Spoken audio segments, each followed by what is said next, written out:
बुधवार यानी कि 3 जून रात 12:30 बजे झारखंड के देवघर में एक ऐसा हादसा हुआ जिसे जान के आपके रोंगटे खड़े हो जाएंगे, आपके होश उड़ जाएंगे।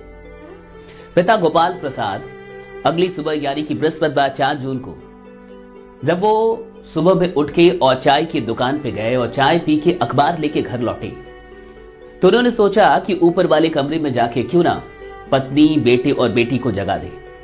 और जब वो ऊपर वाले कमरे में पहुंचे और उसके बाद ऊपर वाले कमरे का जब दरवाजा उन्होंने खोला और दरवाजा खोलने के बाद जो उन्होंने दृश्य देखा, उस दृश्य को देखने के बाद उनके रोंगटे खड़े हो गए, उनके होश उड़ गए और शायद वो उनकी जिंदगी का सबसे खराब दृश्य था। क्या हुआ मैं आपको आगे बताने वाला हूं, लेकिन उससे पहले आपसे एक वादा चाहता हूं कि आप इस वीडियो को देखने के बाद अगर आपको ये वीडियो अच्छी लगे, अगर आपको ये लगे कि इस वीडियो में वाकई कुछ ऐसा है जो हिंदुस्तान के हर एक परिवार तक पहुंचना चाहिए, तो मुझसे एक वादा कीजिए कि इस वीडियो को आप शेयर करेंगे। मुझसे वादा कीजिए, कमेंट में लिखिए कि हां आप इस वीडियो को शेयर कर रहे हैं। उसके बाद क्या हुआ आइए जानते हैं।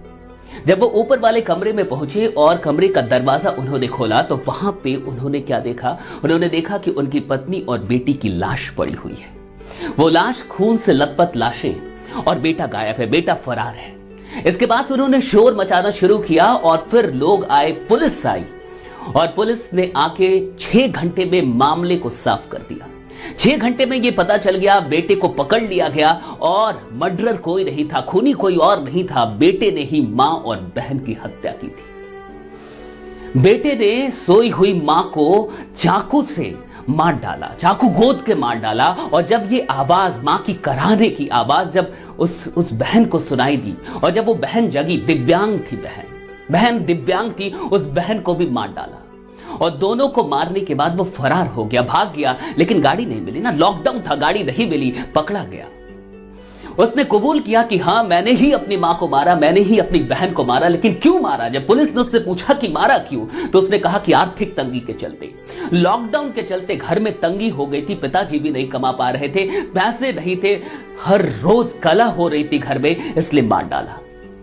आपको जान के हैरानी होगी कि 10 दिन से वो प्लान कर रहा था, 10 दिन से वो प्लान बना रहा था मर्डर करने का, 10 दिन से। और 4 दिन पहले उसने चाकू खरीद के लाया। वो 4 दिन पहले वो चाकू खरीद के लेके आता है और इन 10 दिनों तक यानी उसके पास कोई उम्मीद नहीं पहुंचती है।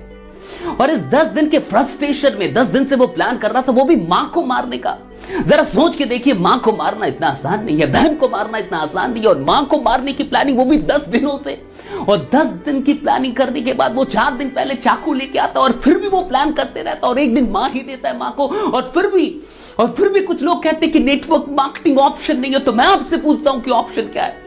मैं आपसे पूछता हूं कि ऑप्शन क्या है? और ये कुछ बुद्धिजीवी लोग जो बुद्धिजीवी होने का चोला पहन के बैठे हैं और कि मुझे नेटवर्क मार्केटिंग नहीं करनी, मैं कुछ बेचूंगा नहीं। अरे मैं आपसे पूछता हूं कि आपका इमेज इंपॉर्टेंट है या ऐसे लोगों की जिंदगी इंपॉर्टेंट है? आपका इमेज आपके लिए इंपॉर्टेंट है या ये देश आपके लिए इंपॉर्टेंट है?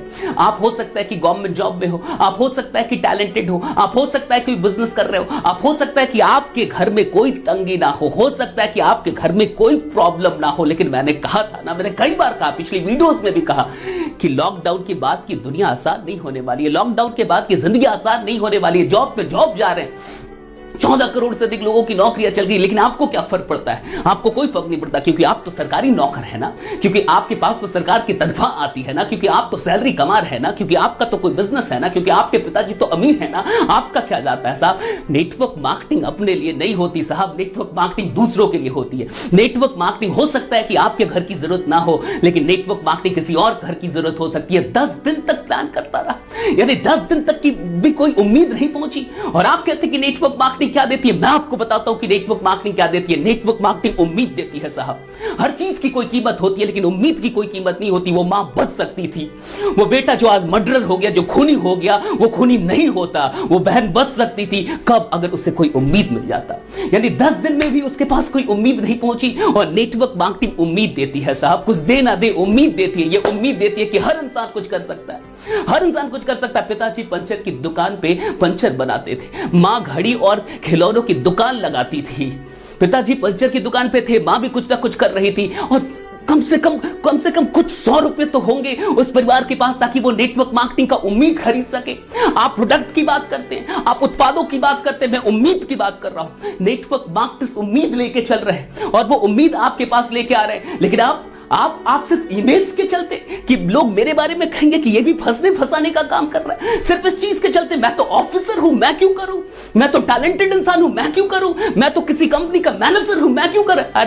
अरे लानत है आप पे, लानत है आपकी बुद्धि पे और लानत है आपके दिल पे कि आपके दिल में आज भी अपनी छवि चल रही है, अपनी इमेज की चिंता है। यहां दुनिया में लोग मर रहे हैं, यहां भारत में लोग मर रहे हैं, न जाने कितने ऐसे परिवार हैं जहां उम्मीद नहीं है साहब। और एक बात याद रखिएगा, इस जिंदगी से सब कुछ छीन लिया जाए तो भी कोई फर्क नहीं पड़ता, अगर उम्मीद बाकी हो तो फिर से सब कुछ आ सकता है। और मैं चाहता हूं कि उम्मीद बाकी हो, और मैं चाहता हूं कि ये उम्मीद आप भी बांटे, और मैं चाहता हूं कि इस देश का हर एक नागरिक उम्मीदवान हो, हौसला ना टूटे। इस कोरोना ने, इस लॉकडाउन ने हमें आर्थिक तौर पे तो तोड़ दिया है, लेकिन हम चाहें तो मिलके इस हौसले को नहीं टूटने देंगे, हम चाहें तो मिलके एक उम्मीद बना सकते हैं। मैं आपसे रिक्वेस्ट करता हूं, अगर नेटवर्क मार्केटिंग का प्लान आपके पास कोई लेके आ रहा है, प्लीज एक्सेप्ट कीजिए। इसलिए नहीं कि आपको अमीर बनना है, इसलिए नहीं कि आज करोड़पति बनने के सपने के लिए नेटवर्क मार्केटिंग करना जरूरी है, बल्कि इसलिए कि नेटवर्क मार्केटिंग एक उम्मीद देता है। और मैं चाहता हूं कि यह उम्मीद भारत के हर घर तक पहुंचे। मैं चाहता हूं कि हर घर में, देखिए 10 दिन से चल रहा था, ये मजाक नहीं है, 10 दिन से वो प्लान कर रहा था। 10 दिन तक अगर कोई पहुंच जाता, अगर बुधवार की रात से पहले, उस 12 बजे की रात से पहले अगर 3 तारीख को भी कोई पहुंच जाता और उसको नेटवर्क मार्केटिंग का प्लान दे देता, उसको समझा देता कि तुम जिंदगी में कुछ कर सकते हो, आर्थिक तौर पे आगे बढ़ सकते हो, तुम कोई फर्क नहीं पड़ता कि तुम्हारे पास डिग्री है कि नहीं, कोई फर्क नहीं पड़ता कि तुम्हारे पास कितना टैलेंट है, कोई फर्क नहीं पड़ता कि तुम्हारे पास क्या है और क्या नहीं, लाखों रुपए नहीं चाहिए, सैकड़ों रुपए के साथ भी ये बिजनेस शुरू होता है। अगर कोई भी इंसान उसके पास पहुंच गया रहता, वो मां का खून ही नहीं होता साहब। जीवन में इससे बड़ा और दुख क्या होगा कि अपनी मां को अपने हाथों से मारना पड़े, इससे बड़ा पाप और क्या होगा। लेकिन ये पाप करने पे लोग विवश हैं। और ये मत कहिए कि सिर्फ बेटा खूनी है, ये मत कहिए कि सिर्फ बेटा खूनी है, खूनी तो आप भी है, खूनी तो मैं भी हूं। हर वो इंसान खूनी है जो बैठा हुआ है, हर वो इंसान खूनी है जो नजरअंदाज कर रहा है, हर वो इंसान खूनी है जो आज भी स्वार्थ में लिपट के अपने बारे में सोच रहा है। साहब उठिए, जागिए, अब नहीं तो कब जागेंगे आप, जागिए और नेटवर्क मार्केटिंग को एक्सेप्ट कीजिए। और नहीं तो मैं आपसे पूछता हूं, क्या ऑप्शन है, क्या ऑप्शन है? कौन सी इंडस्ट्री हर इंसान को उम्मीद दे सकती है? कौन सी इंडस्ट्री है जो हर इंसान को उम्मीद दे सकती है? ना तो उसका क्वालिफिकेशन देखे, ना तो उसकी जाति देखे, ना तो उसका टैलेंट देखे, कुछ भी ना देखे और उम्मीद दे। कौन सी ऐसी इंडस्ट्री है साहब, मुझे बताओ, कमेंट करके बता दो कि कौन सी।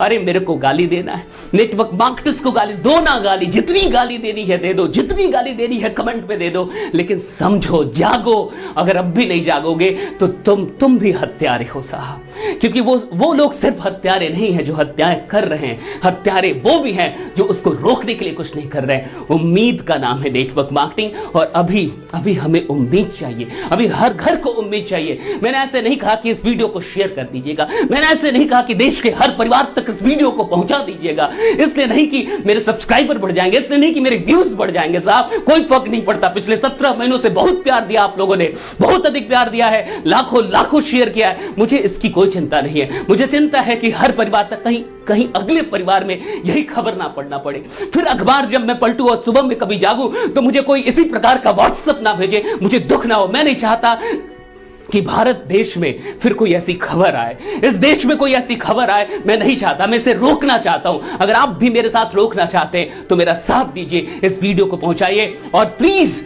अगर आप नेटवर्क मार्केटिंग अभी तक ज्वाइन नहीं किए, प्लीज ज्वाइन कर लीजिए, प्लीज ज्वाइन कर लीजिए। अपने लिए नहीं साहब, किसी ऐसे परिवार की उम्मीद बन जाएंगे। हो सकता है कि कोई इंसान आत्महत्या करने वाला होगा, आपको देख के रुक जाएगा, आपके प्लान को देख के रुक जाएगा, आपकी उम्मीद से उसके अंदर एक नई चेतना भर जाएगी, उसके अंदर जीने की उम्मीद आ जाएगी। और प्लीज जो भी लोग परिवार के साथ रहे, मैं परिवारों से ये रिक्वेस्ट करना चाहूंगा, अपने बच्चों पे दबाव मत बनाइए, अपने बच्चों पे कमाई का दबाव मत बनाइए। हालात खराब चल रहे हैं, इन बातों को समझिए। सारे परिवार मिलजुल के रहिए, हौसला बनाए रखिए और नेटवर्क मार्केटिंग के साथ जुड़िए, क्योंकि यही एकमात्र विकल्प है। बाकी बने रहिए, जमे रहिए, क्योंकि आपका जीतना सुनिश्चित है। आप इस देश के बहुत बड़े कर्णधार हैं। आप काम करते रहिए, रुकिएगा मत, चाहे कुछ भी हो जाए। बहुत बहुत शुक्रिया आप सबों का, बहुत बहुत शुक्रिया। मैं नहीं चाहता कि फिर कोई न्यूज मुझे ऐसी मिले, मैं चाहूंगा कि इस वीडियो को